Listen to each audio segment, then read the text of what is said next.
मेरे साथ हैं Ajit. Ajit divisional accountant posted रहे, उसके बाद इन्होंने रिज़ाइन किया डिविजनल अकाउंटेंट, ज्वाइन किया एक्साइज इंस्पेक्टर यानी कि जीएसटी इंस्पेक्टर। तो समझेंगे आज इनसे कि जो सबसे हाइप्ड पोस्ट है डिविजनल अकाउंटेंट, 4200 ग्रेड पे की होते हुए फिर भी कई बार टॉप 500 में आपको ढेर सारे लोग मिल जाते हैं, ऑप्ट करते हैं, ठीक है। तो इनका क्या एक्सपीरियंस रहा डिविजनल अकाउंटेंट में और एक्साइज इंस्पेक्टर में क्या एक्सपीरियंस रहा जीएसटी जो अभी ये कार्यरत है। तो जानेंगे डिविजनल अकाउंटेंट की जॉब प्रोफाइल, एक्साइज इंस्पेक्टर की जॉब प्रोफाइल थोड़ी सी इनसे समझेंगे और वो क्या कारण थे जिसकी वजह से इन्होंने वो मतलब सोने की चिड़िया को, ठीक है, छोड़ दिया इन्होंने, वो भी समझेंगे इनसे। अजीत, बहुत बहुत स्वागत है आपका चैनल पे। Thank you sir. तो बताइए भाई, कहाँ पोस्टेड रहे डिविजनल अकाउंटेंट और थोड़ा सा ब्रीफ करिए हमें, कहाँ पोस्ट मतलब प्रॉपर। सर मैं divisional accountant AG office Bhopal में पोस्टेड था और मेरा होम टाउन राजस्थान है और अभी एक्साइज से मैं दिल्ली में हूँ। तो सर आप जो कह रहे हैं कि मोस्ट हाई पोस्ट है, ये सीजीएल 2017 से स्टार्ट हुई थी एक्चुअली में। नहीं, मैं तो अभी आपसे उस पर बाद में बात करूंगा। जी मैं जानना चाहता हूँ कि आप एमपी में पोस्टेड रहे, जी। किस जगह पोस्टेड थे आप? एमपी में सर भोपाल हमारा हेडक्वार्टर लगता है। मैं पोस्टेड था अशोक नगर, एक डिस्ट्रिक्ट है वहाँ पे, जेड सिटी है, ओके। वहाँ मैं पोस्टेड था सर। क्योंकि डिविजनल अकाउंटेंट की ट्रेनिंग भोपाल में ख़त्म करके उनको जो भी जेड सिटीज़ है वहाँ पे मैक्सिमम पोस्टेड उनकी हो जाती है, जो न्यू ज्वाइनी है। हाँ, तो क्या अधिकतर पोस्टिंग जेड सिटी में ही होती है क्या? मैक्सिमम सर जेड सिटीज़ में ही होती हैं, क्योंकि अगर आपको भोपाल जबलपुर ऐसी अगर बड़ी डिस्ट्रिक्ट आपको चाहिए तो उसके लिए आपको सीनियरिटी में लिस्ट में काफ़ी ऊपर आना पड़ता है। तो वो कम से कम आता है जब आपकी 8-10 साल की सर्विस आपकी हो जाती है। अदरवाइज मैक्सिमम जो पोस्टिंग होती है वो सारी जेड सिटीज़ में होती हैं। ओके। तो उसका एक तो नेगेटिव पॉइंट ये है उसका कि एक तो आप लोकेशन रिमोट मिलती है आपको, तो कई बार कनेक्टिविटी का इशू रहता है। अगर आपका वो होम टाउन आपका होम स्टेट अगर एमपी नहीं है, तो जैसे मेरा नहीं था, तो ट्रेन का इशू रहता है आने जाने का, और छोटी जगह है तो फिर बहुत सारी चीज़ें, अगर आपको फैमिली आगे बढ़ती है तो फिर मतलब बहुत सारी चीज़ें होती हैं। तो जेड सिटीज़ उस हिसाब से मेरे को ठीक नहीं लगी थी। मतलब इनिशियल के 10 साल वो बच्चों को अगर शादी वादी हो जाए तो, और वाइफ परेशान करेगी कहीं मॉल वाल नहीं ले जा रहे हैं। हाँ सर, ये भी एक रीज़न हो सकता है कईयों के लिए। तो इस वजह से एक तो जेड सिटी वाला इसमें इशू था। दूसरा सर उसमें इशू है कि 4200 ग्रेड पे की वो जॉब है, लेकिन आपकी जो सैलरी जो बनेगी वो बनती है स्टेट ऑफिस से। ओके। जो उनकी ट्रेजरी जो होती है, जैसे हमारी सैलरी पीएफएमएस से बनती है और वहाँ बनती थी मेरी आईएफएमआईएस से। तो वहाँ क्या इशू होता है, कई बार जैसे अभी हमारा जो डीए चल रहा है, जैसे 34% हमारा यहाँ पे था, तो वहाँ मैं उस टाइम भी 17 या फिर 12% डीए उठा रहा था। क्योंकि जब तक आईएफएमआईएस पे अपडेट नहीं होगी, वहाँ की गवर्नमेंट उसको अपडेट नहीं करेगी, तब तक आपको वही डीए मिलेगा जो वहाँ की स्टेट गवर्नमेंट एम्प्लॉयज़ को मिल रहा है। और कितने दिन मिल सकता है, मतलब कितने महीने या कितने साल? सर मैं 2 साल वहाँ जॉब करके आ चुका हूँ। अप्रोक्स 23 मंथ्स की मेरी जॉब थी। मैंने 12% 17% ही उठाया था, 12% एक्चुअली में। और जब लास्ट मंथ जो सैलरी मेरी निकली थी फरवरी 2022 वाली, तो उसमें मेरे को 20% मिला था। जबकि यहाँ 34% वो हो चुका है।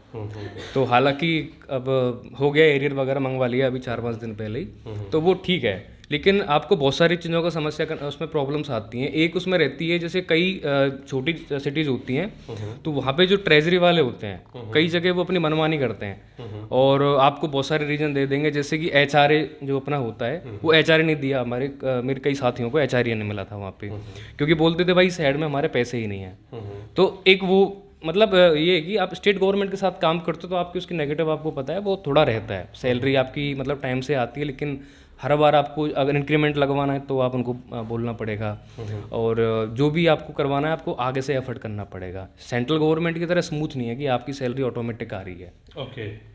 अच्छा, टाइमिंग का क्या मतलब? नहीं, टाइमिंग और ये कितने दिन जाना होता है इस पर मैं बात नहीं करने वाला हूँ, ठीक है। टाइमिंग वही जो भी स्टेट गवर्नमेंट की टाइमिंग है वो आपको फॉलो करनी चाहिए, और जो भी वर्किंग डेज है ना भाई, उस पर तो बिल्कुल अजीत से मैं बिल्कुल कुछ भी नहीं पूछूंगा, ठीक।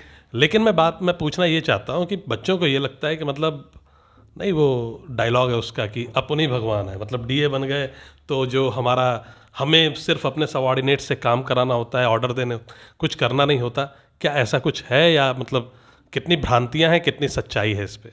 सर देरबाजी टाइम जब ही होता था, अच्छा। क्योंकि सब कुछ ऑफलाइन था। हमको जो मंथली रिकॉर्ड भेजना होता है वो भी ऑफलाइन था, और जो पुराने जो बाबू लोग वगैरह उनके होते थे वो कर देते थे सारा काम। आपको बस जाना है, चेक करना है, सिग्नेचर करके भेज देना है। लेकिन अब सारा सिस्टम ऑनलाइन हो गया वहाँ पे भी। और जो बाबू लोग होते हैं स्टेट गवर्नमेंट में, वो मैक्सिमम एक रिटायरमेंट एज पे हैं, उनका कंप्यूटर से कोई लेना देना अभी तक है नहीं उनका, तो सारा काम आपको खुद ही करना पड़ता है इस टाइम। एजी ऑफिस जो हमारा है वो हम पे प्रेशर डालेगा, जो वहाँ की नॉर्मल ट्रेजरी है वो हम पे प्रेशर डालेगी, और जो हमारे ऑफिस का जो इंचार्ज होता है एग्जीक्यूटिव इंजीनियर वो भी अपना प्रेशर हम पे डालता है। तो इस टाइम क्या है, तीनों तरफ से प्रेशर एक डीए झेलता है। अब जिस टाइम ऑफलाइन होते थे काम उस टाइम उसका चल जाता था जो भी है, लेकिन अभी तो सर तीनों तरफ से प्रेशर है, क्योंकि काम मेरे साथ वाले थे और काम था वहाँ पे अभी। तो वो सोच के तो बिल्कुल ना जाए कि आराम से जाएंगे और एंजॉय करेंगे। हालांकि स्टार्टिंग की 1-2 साल जब तक आपको चार्ज नहीं मिलता डिवीजन का, आप अंडर ट्रेनिंग होते हो, आप किसी दूसरे डीए के साथ, सीनियर डीए के साथ अटैच होते हो, तो सारा काम वो देखता है आपका। आपको तो सिर्फ मतलब थोड़ा बहुत उनके साथ रह के सीखना होता है। तो वो 1-2 साल आपको थोड़ा लगेगा कि चलो ठीक है, इतना मतलब वर्कलोड नहीं है, लेकिन एक बार अगर आपको चार्ज मिल गया उसके बाद तो आप ही हो जो भी है। अगर गलती आपकी हुई तो आपका एजी ऑफिस भी आपको पकड़ेगा, ट्रेजरी वाली भी आपको पकड़ेंगे, और एग्जीक्यूटिव इंजीनियर तो आपके ऊपर है ही। मतलब ये जो है कि मतलब वी आर द किंग, उसका नुकसान भी है, और ये नुकसान है कि भाई अब सारी किंग की ही जिम्मेदारी है, ठीक है, तो आपको ही मतलब पूरी जिम्मेदारी रहेगी। जो भी गलतियां हैं उसके लिए, अच्छाइयों पे तो ऑब्वियसली आपको कोई प्रशंसा मिलने वाली है नहीं, है ना। तो अब बात करते हैं भाई कि ओवरऑल अगर हम देखें मतलब वर्क कल्चर, अभी आप एक्साइज में हैं, वहाँ रहे, तो कहाँ आपको लगा कि बेटर है? सर देखो, वर्क कल्चर जैसे अभी मैं यहाँ पे दिल्ली में पोस्टेड हूँ, तो यहाँ का वर्क कल्चर एक थोड़ी अपग्रेडेड है। जैसे आपको सुविधाएं अच्छी मिलती हैं, फैसिलिटी जो भी हैं, आप एसी वगैरह रूम में टेबल वगैरह जो भी अच्छी मिलती है। और वहाँ डीए में क्या है कि जेड सिटीज एक तो, ऊपर से स्टेट गवर्नमेंट जो ऑफिस है वो तो आपको पता ही है उनके हाल कैसे होते हैं। तो ये सुविधाएं और वो सुविधाएं अलग होती हैं बिल्कुल, लेकिन यहाँ पे टाइम की बिल्कुल आपको पंक्चुअलिटी निभानी पड़ती है। लेकिन जो आप इंफ्रास्ट्रक्चर कह रहे हो वहाँ पे स्टेट का स्टेट के हिसाब से ही होता है वो। आप ज़्यादा एक्सपेक्ट नहीं कर सकते कि मेरे को अच्छा वो मिलेगा ऑफिस वगैरह। बाकी अगर आपकी बाई सिटी में पोस्टिंग जैसे मैन भोपाल में होती है तो वहाँ थोड़ा अच्छा ऑफिस मिल सकता है आपको। एसी वगैरह रहता है कि नहीं रहता है? अरे सर एसी वगैरह तो कहाँ, उसमें मतलब कूलर भी मिल जाए तो बहुत बड़ी बात होती है। मतलब कूलर तक की भी? मेरे ऑफिस में तो थी सर, क्योंकि मेरा जेड सिटी में था और मेरी फर्स्ट पोस्टिंग थी। तो फर्स्ट अच्छा, उसमें डिवीजन्स 2 तरीके होते हैं। एक होता है डेड डिवीजन, उसमें क्या होता है आपका मैक्सिमम काम आता नहीं है उसमें। मतलब डेड डिवीजन पोस्टिंग है तो आप यूपीएससी की तैयारी करने में मदद मिलेगी, है ना? वो मदद आप जो आप चाहते हैं टाइम वगैरह वो आपको बहुत ज़्यादा आराम से मिल जाएगा वहाँ। उसके खामियाजे? अब खामियाजे सर ये है कि डेड डिवीजन है, तो आपको ना तो वहाँ पे कोई काम सीख पाओगे आप, 1-2 साल आप ऐसे ही रहोगे वहाँ पे। और डेड डिवीजन में पोस्टिंग है, आपके हाथ में कोई पावर नहीं है, तो आप वो एक्सपेक्ट मत करना कि आप जाते किंग बन जाओगे वहाँ पे, क्योंकि जब तक आपके पास देखो पावर नहीं आएगी आप कुछ भी हो, किसी के किंग नहीं हो आप। बिल्कुल बिल्कुल, ये है उसका सर। ओके। और उसमें अगर अच्छी जगह पोस्टिंग होती है, जैसे भोपाल में अगर पोस्टिंग होती है तो अच्छा ऑफिस मिलता है, काम भी आप सीखते हो उसमें बहुत सारे, तो वो एक उसका अच्छा पॉइंट होता है। लेकिन सर वहाँ पे वर्क ज़्यादा होता है, ऑब्वियसली बात वही है। तो किंग बनने के लिए ज्ञान अर्जित करना पड़ेगा, है ना? यस सर, ये तो आप किसी भी डिपार्टमेंट में चले जाओ, स्टेट सेंट्रल, आपको अगर नॉलेज है तो आपको हर कोई पूछेगा, नॉलेज नहीं है तो फिर आप कहीं भी हो, कोई नहीं पूछता आपको। और जो काम नहीं वाली बात है वो डेड डिवीज़न में है, फिर आप डेड डिवीज़न में पड़े रहिए आराम से, ठीक है, पावरलेस और वर्कलेस। हाँ, वर्कलेस और पावरलेस, और बाकी आप जो यूपीएससी वाले हैं उनके लिए मतलब मैं बोल रहा हूँ वो उनके लिए थोड़ी ठीक है। और इसमें एक डीए की जॉब में एक वो भी है कि आपको एक बार जो स्टेट अलॉट हो गया ना, उस आप चेंज नहीं कर सकते उसको। ये नहीं कि आप ये एक्सपेक्टेशन कर रहे हो कि फ्यूचर में मैं ट्रांसफ़र लेके अपना होम स्टेट चेंज कर लूँ, मतलब अपना स्टेट चेंज कर लूँगा जॉब का, वो नहीं होता सर। अच्छा, म्यूचुअल हो सकता है बस एक। अगर आपका जैसे मैं एमपी में पोस्टेड था, अगर कोई जैसे यूपी से एमपी में आना चाहे और मैं यूपी जाना चाहूँ तो वो एक पॉसिबिलिटी है। ओके जी। तो ये तो हो गई बात थोड़ी सी इसकी। वर्किंग डिवीज़न जो एक्टिव डिवीज़न है वहाँ पे कितना काम रहता है, कितना बिजी रहना पड़ता है आप लोगों को? सर मेनली जो डीए का काम रहता है वो अकाउंट मेंटेन करना पड़ता है, आपका कितना एक्सपेंडिचर रहा और जो भी उसका वो पूरा है, मतलब आप एक तरह से चेकर होते हो वहाँ पे। जो भी अकाउंट उस बन के जा रहा है, उसका ट्रेजरी में जा रहा है, आप उसकी एक कॉपी एक आप एजी ऑफिस में भी भेजते हो उसको, जिससे कि सेंट्रल गवर्नमेंट को पता रहे कि कहाँ क्या एक्सपेंडिचर हो रहा है और कहाँ से क्या पैसा आ रहा है। तो वो रहता है आपका मेन। अगर आप बड़ा डिवीज़न है तो वहाँ पे ज़्यादा कॉन्ट्रैक्ट आते हैं, काफ़ी उसमें वो आते हैं, तो वो एक बड़ा उसका डिवीज़न का रहता है। वर्क भी उस हिसाब से रहता है, प्रेशर भी उस हिसाब से रहता है। आपकी छोटी सी आपकी गलती, क्योंकि सिग्नेचर आपके चलते हैं, छोटी सी भी अगर आपकी गलती हुई तो फिर हर कोई आपको पकड़ेगा वहाँ पे, आप नपोगे। हाँ बिल्कुल सही बात है सर। यही रहता है। ओके, तो ये बात हो गई डीए की, है ना? अच्छा ये बताइए कि जो छोटे शहर जैसे आपने बताया जेड सिटी हैं, तो क्या लाइट वाइट भी कटती है या कैसे रहता है, मतलब लाइट की व्यवस्था रहती है हमेशा? अब तो सर मैक्सिमम जगह पे लाइट का तो हो गया है वैसे। तो जैसे मैं पोस्टेड था अशोकनगर में था, तो वो तो क्या है 2-3 किलोमीटर में पूरा सिटी टोटल था। 500 मीटर की दूरी पे रेलवे स्टेशन, 500 मीटर पे हॉस्पिटल, 500 मीटर पे सारा। तो लाइट वाइट का इतना बड़ा इशू था नहीं, क्योंकि आजकल तो सब जगह पे है लाइट नहीं का। मतलब कटती लेकिन भी है। कनेक्टिविटी का है सर बहुत बड़ा इशू। जैसे अगर मैं राजस्थान से, इसमें भरतपुर का रहने वाला हूँ, अगर वहाँ से मैं अशोकनगर जाना चाहूँ तो कोई ट्रेन नहीं है डायरेक्ट। ओके। अपनी पर्सनल गाड़ी लेके जाओ तो 400 किलोमीटर की ड्राइविंग करके जाओ, तो बहुत ज़्यादा इशू हो जाता है सर उस चीज़ तो का। ये है थोड़ा सा, है ना? तो फिर फाइनली आपने डीए छोड़ने का मन क्यों बनाया? सर एक तो मैं एनसीआर में रहता हूँ, भरतपुर एनसीआर में आता है, तो दिल्ली हमारे पास पड़ता है। सबसे बड़ा उस टाइम डीए लेने का भी रीज़न यही था, और उसको छोड़ने का भी रीज़न यही है कि मेरे को अपने होम के क्लोज पोस्टिंग चाहिए, जिससे कि फैमिली के साथ भी थोड़ा वीकली तो एटलीस्ट मैं टाइम स्पेंड कर सकूँ। और यही रीज़न डीए को लेने था, क्योंकि CGL 17 में अगर मैं एक्साइज लेता तो मेरे को मुंबई मिलता। और मुंबई का एक्सपेंडिचर देखते हुए, डिस्टेंस देखते हुए, मुझे MP के अंदर डीए लेना ज़्यादा अच्छा लगा। और सेम यहाँ पे अब एक्साइज में मेरे को GST में दिल्ली मिल गया है, तो ये मेरे घर के और क्लोज हो गया है। तो ये होम लोकेशन पोस्टिंग जो है, ये मेरे सर सबसे इम्पोर्टेंट रही थी। प्रमोशंस कैसे हैं डीए में? डीए में सर अभी जैसे आप जाओगे डिविजनल अकाउंटेंट बन के जाओगे, कई जगह इसको डिविजनल अकाउंट्स ऑफिसर ग्रेड 3 भी बोलते हैं। जैसे हरियाणा में है वहाँ साइड इसको ग्रेड 3 बोलते हैं। तो आपका पहला प्रमोशन आप लगा लीजिए 5-6-7 साल में करीब आपका पहला प्रमोशन होगा, divisional accounts officer grade 2, okay.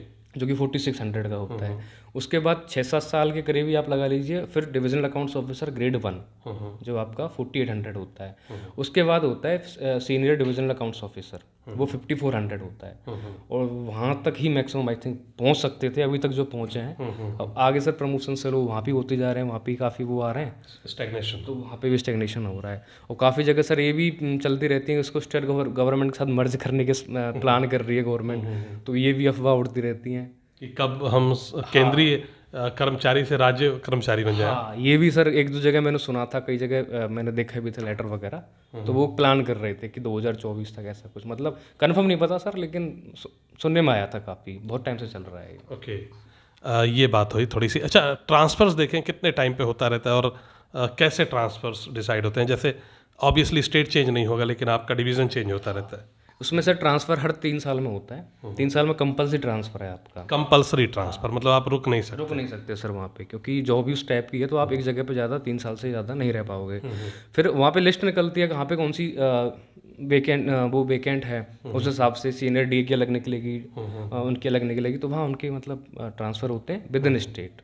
Okay, तो इस प्रकार से ट्रांसफर अपना चलता रहता है ना? चलता है वो तो नॉर्मली 3 साल का ही सर हर जगह रहता है ऑलमोस्ट। तो मेरे ख्याल से अगर होम स्टेट मिल जाए तो बढ़िया है। होम स्टेट मिलता है डीए तो बहुत अच्छा है, अगर उसमें कॉम्प्रोमाइज़ कर सको सैलरी में, कि भाई मतलब सैलरी कभी HR ही नहीं दे रहे, वो कभी आपको मतलब मशक्कत करनी पड़ रही है, अपना इंक्रीमेंट लगवाने के लिए उनको बोलना पड़ रहा है 4 बार, क्योंकि उनको सेंट्रल गवर्नमेंट के रूल नहीं पता होता ज़्यादातर, जो स्टेट गवर्नमेंट के जो बाबू होते हैं, तो उनको दिखाना पड़ता है कि ये भाई ऐसे है, इसको ऐसे करो, तब जाके वो करते हैं, 4 बार उसको पढ़ते हैं, फिर पूछते हैं, तब उसको करते हैं। यहाँ तो डीए से हमारे बहुत सारे साथी सोचते हैं कि काम जीरो रहेगा, ठीक है, पावर बहुत ज़्यादा रहेगी और हम फ्यूचर में करोड़पति भी बन जाएंगे, ठीक है। तो इसमें थोड़ा सा आप लोगों को सुधार करने की ज़रूरत है कि अगर काम रहेगा तभी पावर रहेगी, और तभी कुछ भी जो रहेगा वो काम रहेगा तभी रहेगा।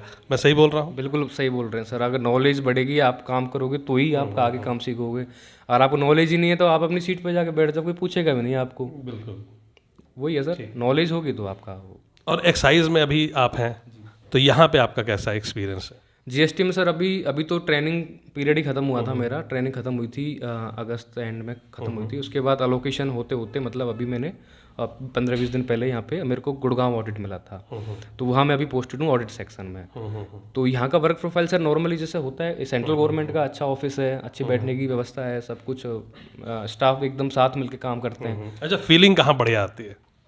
सर फीलिंग तो यहीं बढ़िया आती है।